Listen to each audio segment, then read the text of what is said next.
Hi friends, welcome back. तो भैया आज की बड़ी खबर ये है कि यूएसए ने सबसे जोरदार ऑफर भारत को दे डाला। कौन सा ऑफर दे डाला, चलो देखें। वीडियो शुरू करते हैं। वीडियो शुरू करने से पहले अगर आप चैनल पर नए हो और आपने अभी तक सब्सक्राइब नहीं किया तो जल्दी से पहले सब्सक्राइब के बटन और बेल आइकन को क्लिक कर लो ताकि आपको हमारे सारे न्यू वीडियोस के नोटिफिकेशन मिल जाएं जैसे हम अपलोड करें। अगर आपको वीडियो पसंद आता है प्लीज लाइक एंड शेयर। चलिए शुरू करते हैं। अमेरिका का वो हथियार जिसकी इस समय दुनिया में सबसे ज्यादा चर्चा हो रही है क्योंकि इसने यूक्रेन युद्ध में सबसे ज्यादा तबाही मचाई है। और सबसे खास बात, रूस का जो S-400 एयर डिफेंस सिस्टम है, जिसे दुनिया का one of the best air defence system कहा जाता है, उसकी न सिर्फ सुरक्षा भेदी बल्कि उसे नष्ट करने में भी एक अहम भूमिका निभाई। उस हथियार को अमेरिका डायरेक्टली अब भारत को ऑफर कर रहा है। और हाँ, अगर आपको इस हथियार की खूबियां या खासियत जाननी है ना, तो बस मैं आपको एक लाइन बताऊंगा, आप समझ जाएंगे। लाइन ये कि ये अपनी कैटेगरी का वर्ल्ड नंबर 1 वेपन है। इस कैटेगरी में इससे बेहतर हथियार दुनिया में कोई भी नहीं है। और ये बात सिर्फ ऑन पेपर नहीं है, जी हाँ, ये कागजी शेर नहीं है। एक्चुअल में अलग अलग कई युद्धों में पिछले 20 सालों में इसने अपने आप को साबित किया है और हर बार ये विजेता बनकर सामने आया है। लेकिन ये हथियार है कौन सा? तो इस हथियार का नाम है हाइमार्स। और इसे अमेरिका ही नहीं बल्कि दुनिया का most powerful rocket launcher system माना जाता है। और इस समय भारत और अमेरिकी सेना का एक युद्धाभ्यास चल रहा है। लेकिन ये कोई आम प्रकार का वॉर गेम नहीं है। दरअसल इस युद्धाभ्यास में दोनों देशों की सेनाओं ने अपने वो तमाम हथियार शामिल करे हैं जो कि हाई एल्टीट्यूड वॉरफेयर में इस्तेमाल किए जाते हैं। यानी कि चाइना के साथ रेडी हो रहे हैं हाई एल्टीट्यूड, ऊंचाई बहुत ज्यादा हो, ऑक्सीजन कम हो और लड़ाई की विपरीत परिस्थितियां हो, वहां पर कौन से हथियार सबसे ज्यादा कारगर साबित होंगे, उन्हें शामिल किया गया है। और इसी हिसाब से दोनों सेनाएं मिलकर अपनी अपनी तरफ से प्रैक्टिस करेंगी कि ऐसे माहौल में किस तरीके से इन हथियारों को ऑपरेट करना है और कैसे लड़ाई लड़नी है। यानी कि तैयारी चाइना करेगा खिलाफ है। और इसीलिए अमेरिका ने 2 स्पेशल हथियार इसमें शामिल करे हैं। पहला है स्ट्राइकर कॉम्बैट व्हीकल। और आपको बता दूं, इसकी डील हमने ऑलमोस्ट अमेरिका के साथ साइन कर ली है। हम इसे 500 से भी ज्यादा की संख्या में खरीदेंगे और चीन की सीमा पर तैनात करेंगे। ये एकमात्र ऐसा दुनिया का कॉम्बैट व्हीकल है जो कि चीनी सेना के ऊपर हमें बढ़त दिला सकता है अगर जमीनी लड़ाई होती है तो। और इसीलिए हम इसे अमेरिका से खरीद रहे हैं। लेकिन दूसरा जो हथियार है वो अति महत्वपूर्ण है। ये है HIMARS highly mobile rocket launcher system. और ये दुनिया का बेस्ट रॉकेट लॉन्चर सिस्टम माना जाता है।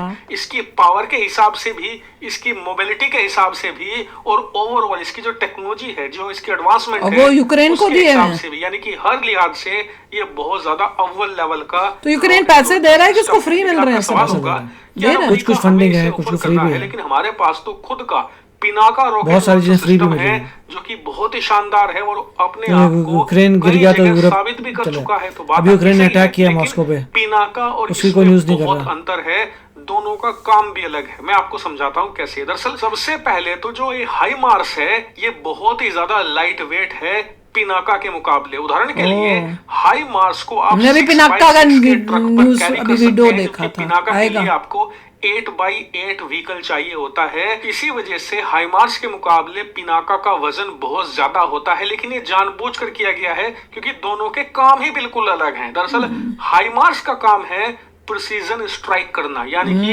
दुश्मन के किसी एक खास इलाके में एक खास चीज को आपको तबाह करना है तो आप पिनाका की जगह हाइमार्स यूज करोगे। उदाहरण के लिए आपको दुश्मन का एक एयर बेस उड़ाना है, पूरा का पूरा हवाई पट्टी ही खत्म कर देनी है, तो आप हाइमार्स यूज करोगे क्योंकि ये प्रिसीजन स्ट्राइक करता है, निशाने से चूकेगा नहीं। इसीलिए इसमें एक सिस्टम में आप आसपास के गाँव आपका काम हो जाएगा। लेकिन पिनाका का काम बिल्कुल अलग है। उसका काम है दुश्मन के इलाके में संपूर्ण सर्वनाश करना, तरफा तबाही मचाना अंधाधुंध तरीके से। यानी कि दुश्मन को मौका ही ना मिले, उसके पैर उखड़ जाएं, उसी को नहीं करता, उसके आसपास भी सबको करता है। इसका मतलब ये कि ये पिन पॉइंट है वो भी करता है। प्रिसीजन थोड़ा डिफरेंट है थोड़ा। यही कारण इसका बहुत ज्यादा पिनाका इस्तेमाल करते हुए आपको ज्यादा रॉकेट चाहिए और इसीलिए पिनाका के एक सिस्टम में करीबन 12 रॉकेट आप एक साथ फायर कर सकते हैं, यानी कि हाइमार्स के मुकाबले डबल। इसीलिए इनकी मोबिलिटी पर भी फर्क पड़ता है। आप पिनाका को एक जगह से दूसरी जगह, खास करके युद्ध के समय, नहीं ले जा सकते, लेकिन हाइमार्स को ले जा सकते हैं। और अगर आपके पास एक नॉर्मल प्रकार का ट्रांसपोर्ट एयरक्राफ्ट भी है, जैसे कि C-130J हरक्यूलिस, आसानी से आप इसे ज्यादा संख्या में लादकर चीन के बॉर्डर के करीब ले जा सकते हैं। दूसरी बड़ी बात कि जो हाइमार्स है ना, भले ये साइज में छोटा हो, लेकिन इसके रॉकेट लॉन्चर की रेंज पिनाका के मुकाबले बहुत ज्यादा है। पिनाका का जो MK3 रॉकेट है, जो सबसे एडवांस है, वो 120 किलोमीटर तक वार करता है। इसकी रेंज 450 किलोमीटर तक है। जैसा कि आप जानते ही हैं कि पाकिस्तान के जितने भी एयरबेस या सैन्य बेस हैं भारतीय सीमा पर, वो बहुत करीब हैं।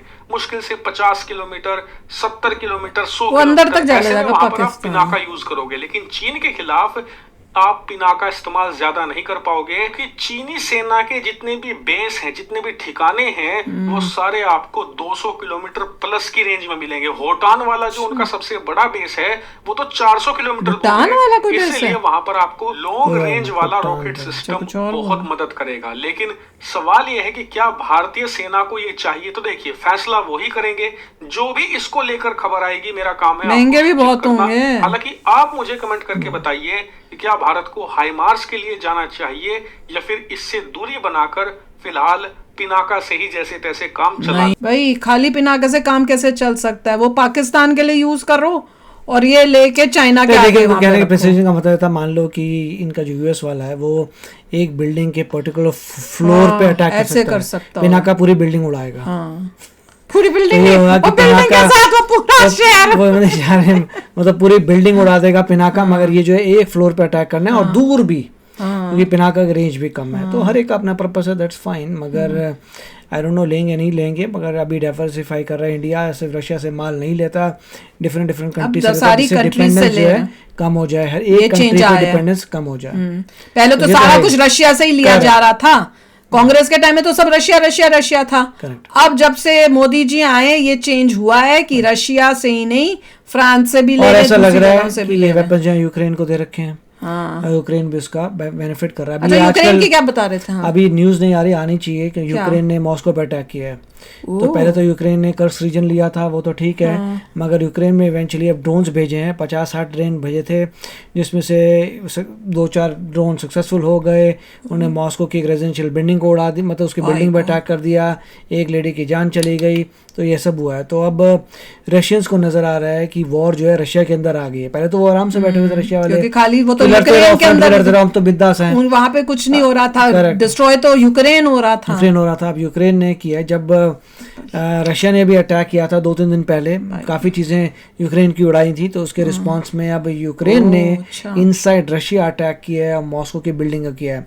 पहले बहुत बड़ी मान जाती थी, पहले बहुत बड़ी बात मानी जाती थी कि भाई यूक्रेन ने मॉस्को तक अपना एक ड्रोन ले गए, मिस्टर पुतिन के ऑफिस के पास लेके, क्रेमलिन के पास लेके चले गए थे। अब जो है यूक्रेन सीधा भेज रहा है टू हिट द, जैसे रशिया करता था कि कीव में जाके रेजिडेंशियल बिल्डिंग्स में अटैक करता था, अब यूक्रेन की भी ड्रोन्स मॉस्को में जाके उनकी रेजिडेंशियल बिल्डिंग को अटैक कर रहे हैं और सीरियस होता जा रहा है। तो जहाँ पे लोगों का ये कहना था कि रशिया जो है पूरा फ्लैटन कर देगा यूक्रेन को, वो तो नहीं हो रहा। मगर इतना जरूर हो रहा है कि यूक्रेन के ड्रोन रशिया के मॉस्को के अंदर पहुंच गए हैं। चलो आप भी शेयर करना अपने थॉट्स। चलते हैं, मिलेंगे नेक्स्ट वीडियो में बहुत ही जल्द। Till then take care and bye bye. तो अगर आप मेरे इस चैनल पे नए हो तो जल्दी से सब्सक्राइब के बटन को हिट करो और बेल आइकन को क्लिक करो, ताकि आपको मेरा जब नया वीडियो मैं लगाऊं आपको उसके बारे में जल्दी से पता चल जाए।